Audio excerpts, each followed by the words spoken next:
जय हिंद defence aspirants, welcome back again. This is Divyanshu Pandey. Indian army के 5 जवान की मृत्यु हो गई है लद्दाख में, और ये हादसा तब हुआ है जब भारतीय थल सेना अपने लाइव एक्सरसाइज को कंडक्ट कर रही थी। पूरा न्यूज क्या है उसको हम आज के सेशन में जानेंगे। तो चलिए शुरुआत करते हैं। जैसा कि हम सभी जानते हैं कि भारतीय थल सेना mainly line of actual control की तरफ डिप्लॉयड है चाइना से मुकाबला करने के लिए। और अभी यानी कि आज 29 जून को सुबह ही इंडियन आर्मी अपनी exercise Russian origin tank T-72 के साथ कर रही थी, और वहां पर पानी का जलस्तर बढ़ने से और पानी के वेग में गति आने से भारतीय थल सेना के टैंक्स आपके बह गए, जिसमें इंडियन आर्मी के जो 5 सोल्जर्स थे, जिसमें जेसीओ भी आपके शामिल थे, उनकी मृत्यु हो गई है। और दौलत बेग ओल्डी DBO का ये इलाका है जो कि लद्दाख में आता है, और यहाँ पर श्योक रिवर आपकी बहती है। तो यहाँ पर जो मिलिट्री ट्रेनिंग एक्टिविटी आपकी टैंक के साथ इन्वॉल्व थी, इसमें यह आपका हादसा देखा गया। इसको लेकर भारत के रक्षा मंत्री राजनाथ सिंह ने अपने तरफ से प्रतिक्रिया दी और कहा कि deeply saddened at the loss of lives of 5 of our brave Indian army soldiers in unfortunate accident while getting the tank across a river in the Ladakh.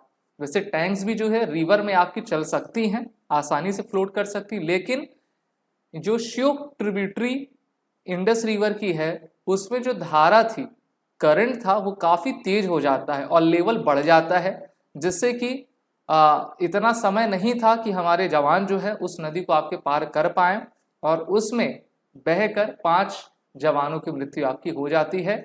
अभी भी operation searching operation rescue operation on है, और किस तरीके से चीज़ों को आपका सही किया जाए इस पर आपके कार्य हो रहा है। ऑफिशियल्स के द्वारा कहा गया है कि while leading tank managed to cross the river, at least one of the tanks drifted due to a high current and a sudden increase in water levels of the river and eventually got stuck। इसमें एक बहता है और वहां पर stuck हो जाता है, leading to the deaths of the army personnel. Tanks में भी आपके जवान हमारे बैठे होते हैं, और आप जानते हो अगर कोई भी वेसल, चाहे सबमरीन हो, टैंक हो, पानी के नीचे आ जाता है तो उसमें दबाव काफ़ी लगता है। और अगर हम ऐसा, उतना तो हमको नहीं पता, लेकिन मान लीजिए टैंक में अगर वो जवान होंगे और वो उस टैंक के ढक्कन को खोलने की कोशिश करते होंगे, तो वाटर लेवल, वाटर प्रेशर इतना ज़्यादा होगा कि वो नहीं खोल पाए होंगे, और हमारे 5 जवान आपके उसमें शहीद हो गए हैं। तो जितना युद्ध में सैनिक शहीद नहीं होते भारत में, उससे ज़्यादा शांति समय में हो जाते हैं। कभी कभी टेररिस्ट एक्टिविटी हो जाती है, कभी इस प्रकार के आपके अनफॉर्चुनेट एक्सीडेंट्स कंडक्ट हो जाता है। लद्दाख की तरफ भारतीय थल सेना की 14 कोर डिप्लॉयड है, और जो कि समय समय पर अपने एक्सरसाइज को, लाइव ऑपरेशंस को किया करती है, जिससे कि हम किसी भी वक्त में जो है चाइना से मुकाबला आपका ले पाएं। अगर हम 2020 का समय देखें तो गलवान वैली क्लैश हुआ था, हम सभी जानते हैं, जिसमें भारत और चीन के जवानों के बीच में एक तरीके से युद्ध हो गया था। उसमें भारत के 20 जवान, जिसमें कर्नल हमारे शामिल थे, वो आपके शहीद हुए थे, और वहीं पर चाइना में 50 से अधिक उनके जवान, उनके ऑफिसर्स, उनके कर्नल की मृत्यु देखी गई थी।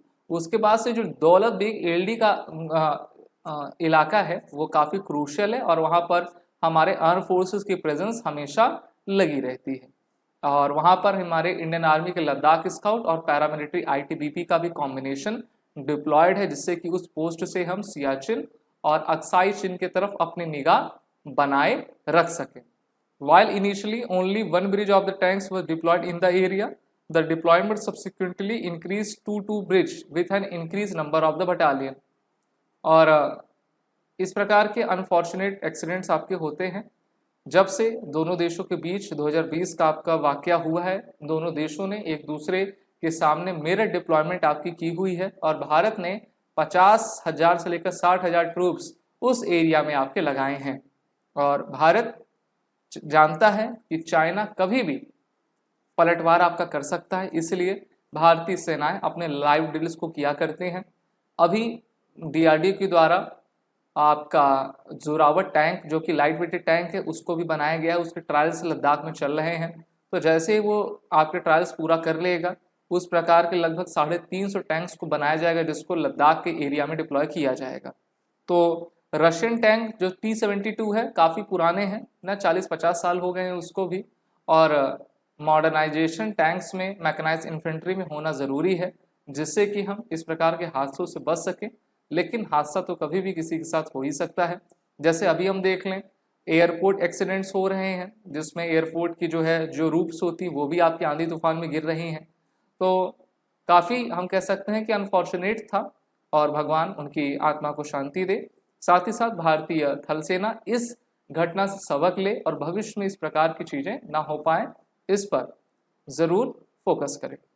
आप सभी defence aspirant SSB crack exam के इंटरव्यू और रिटन कोर्सेज में इनरोल होकर अपने आने वाले एसएसबी इंटरव्यू और रिटन कोर्सेज की तैयारी ज़रूर करें। वो रिटन कोड का यूज़ करें जिससे कि आपको हमारे कोर्सेज में 10% का फ्लैट डिस्काउंट मिल जाए। जय हिंद। अगर आप एक डिफेंस एस्पिरेंट हैं और SSB interview, NDA, CDS, AFCAT जैसे एग्जाम्स के लिए प्रिपेयर कर रहे हैं तो आप एसएसबी क्रैक एग्जाम्स के कोर्स को चेक करना ना भूलें। आप हमारी लर्निंग एप्लीकेशन को गूगल प्ले स्टोर से भी डाउनलोड कर सकते हैं।